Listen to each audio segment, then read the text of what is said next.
အဲ့တော့တော်ဝဲလို့ပြောပါငါမှမတက်တာဘယ်လိုပြောမလဲရအရှင်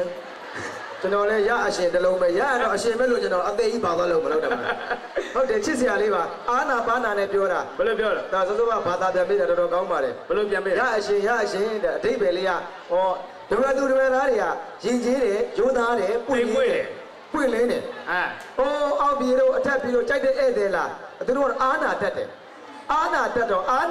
ဟိုစကားလေးကိုဖွဲ့စည်းထားတာပါ။အော်အာနာတက်လို့အာနာတက်တဲ့စကားဘယ်ရမဆိုအာနာတက်တယ်ကျွန်တော်တို့ဝယ်မှာလဲကဘူးရတယ်သဘောကောင်းတာပါဘိတ်လဲကဘူးတယ်ဘိတ်လဲကဘူးတယ်ဘိတ်ကမှကဘူးလားဘိတ်တော့နောက်မကရင်တော့ဒီဝိုင်းကဒါကျွန်တော်တို့ဒါတဝဲသွားတော့မှကျွန်တော်တို့စုံခဲ့တဲ့ဝိုင်းခုနတီးဝိုင်းလေးကဆိုတဝဲသူတဝဲသားတွေကျွန်တော်တဝဲမှာကတော့ဆိုသူတို့ကကျွန်တော်တို့ပံ့ပိုးကူညီပြီးတော့ပံ့ပိုးကူညီပေးတာတိကတ်ပေးတာမျိုးမစစ်ဝိုင်းပေါ့မျိုးစစ်ဝိုင်းနင်းနမကြမှာမျိုးမစစ်အာနာတက်တာတကယ်အာနာတက်တဲ့အကြောင်းကတော့တကယ်ပြောတာပါပြောပါအောင်ခင်ဗျာကျွန်တော်လည်းအာနာပါတယ်တကယ်အာနာတယ်ကိုအောင်တော့ညမလေးဆိုကိုအာနာဟုတ်တယ်ကျွန်တော်ညမဘလောက်တောင်အာနာတယ်လဲဆိုလို့ရှိရင်အခုကလေး2ယောက်ရှိပြီဘသူဖေးခေါ်မှမသိသေးဘူးအရန်အာနာတယ်လေအေးဟိုနာဘာစကားတွေပြောလဲမမတော့အာနာတဲ့အကြောင်းလေးကိုတဝဲသားလေးတွေပြောရတာအဝဲသား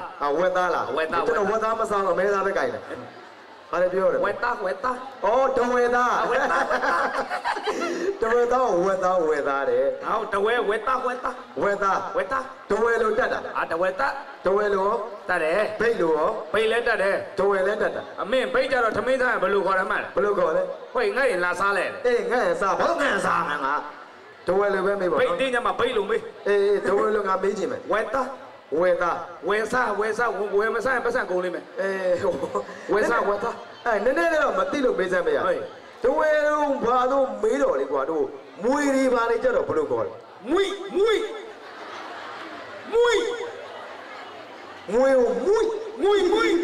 တမျိုးကြီးဒါဆိုရင်ကွာတို့ပေါင်နေမှာပေါက်တဲ့ပွေးတွေကြတော့ဘလို့ခေါ်လဲပွေးဟာမင်းအတန်ခေါ်ရတယ်လေကွာဝင်းချုံနေတဲ့အတန်ကြီးဖြစ်နေဒုက္ခမွေကိုပွေးတော့မေးဦးမယ်ဘခေါ်လို့မွေရဲ့အမီးကိုကြတော့ဘလို့ခေါ်လဲအမီးမီးလောင်တော့မဟုတ်ပါဘူးနော်နေမီးလောင်ပါအမီးဒါဆိုရင်ကတလုံးကြီးမိမယ်ငါ့တခွန်းချင်းပြန်ဖြေစမ်းရအောင်မွေအမီးမှာပွေးပေါင်နေတယ်ဘယ်လိုပြောမလဲတဝဲချောင်းပြန်တက်လိုက်မတက်နဲ့ဝိဒါမှာပြန်ပြောကမွေအမီးမှာပွေးပေါက်တယ်ပြောကြည့်မွေ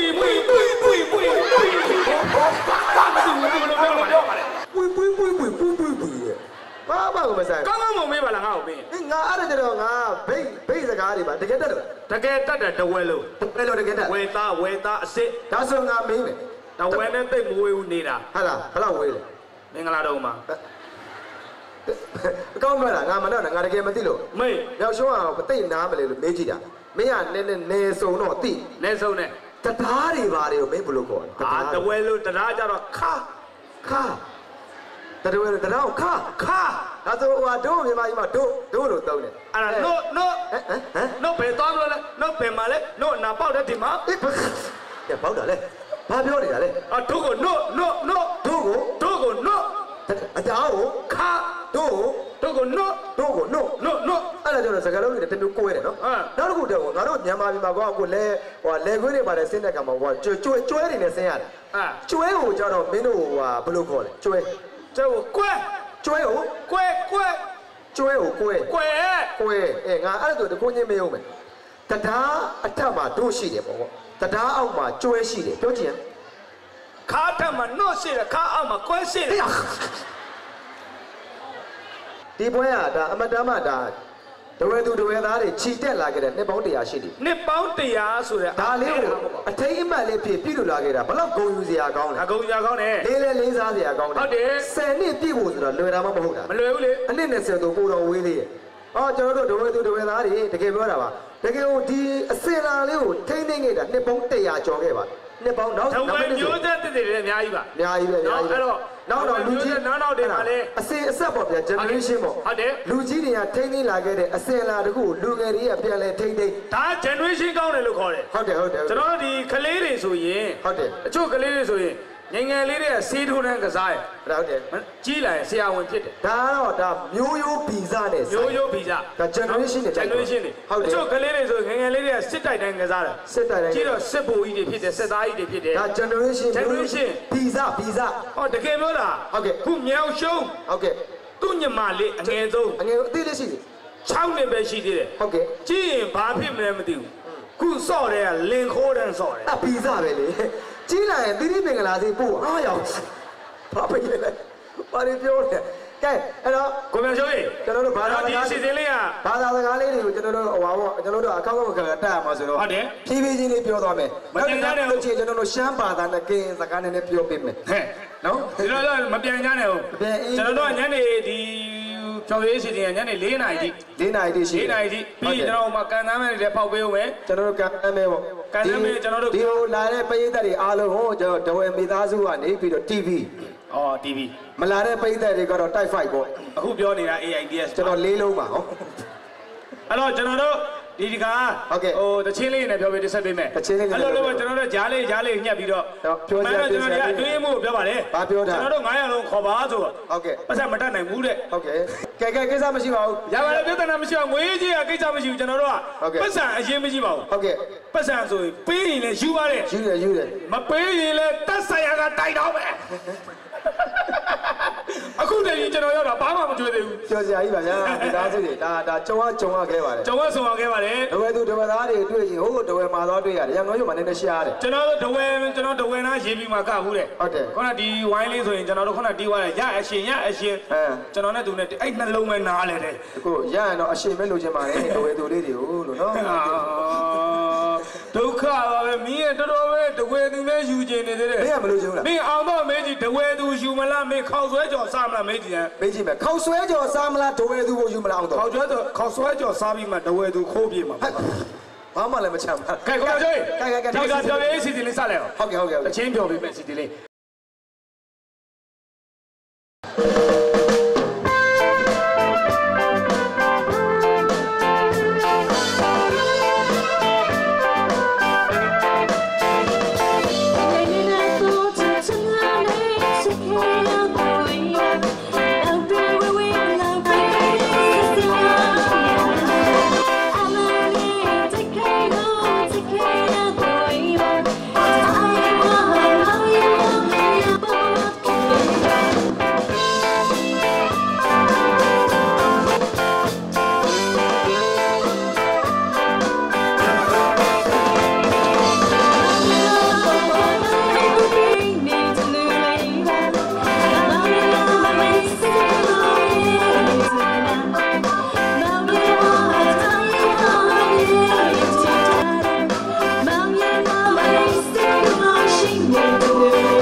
အခုဆက်လက်ပြီးတော့